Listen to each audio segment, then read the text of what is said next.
പക്ഷെ എനിക്ക് തോന്നുന്നു ഇപ്പൊ അവര് മാർക്കറ്റ് ചെയ്യുന്ന പൗഡർ വളരെ നനുത്ത പൗഡറാണ്. അബ്രേസീവ് കണ്ടന്റ് കുറവായിട്ടുള്ള പൗഡർ ആയിട്ടാണ് ഞാൻ മനസ്സിലാക്കുന്നത്.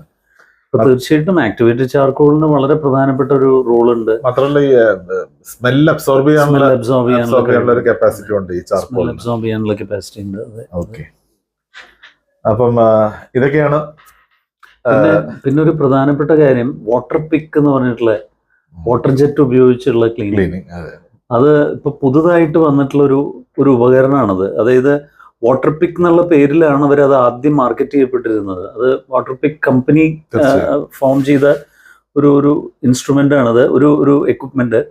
അത് നമ്മുടെ കാർ വാഷ് പ്രിൻസിപ്പിളില് ഹൈ പ്രഷർ ജെറ്റില് വെള്ളം അടിച്ച് ക്ലീൻ ചെയ്യുന്ന ഒരു പ്രക്രിയ. ഇപ്പൊ അത് ഒരുപാട് കമ്പനീസ് ഇപ്പൊ പുതുതായിട്ട് വന്നിട്ടുണ്ട്. വാട്ടർ പിക്കിന് പുറമെ ഒരുപാട് കമ്പനി, കോൾഗേറ്റ് തന്നെ ഇപ്പോ അതിന്റെ ഒരു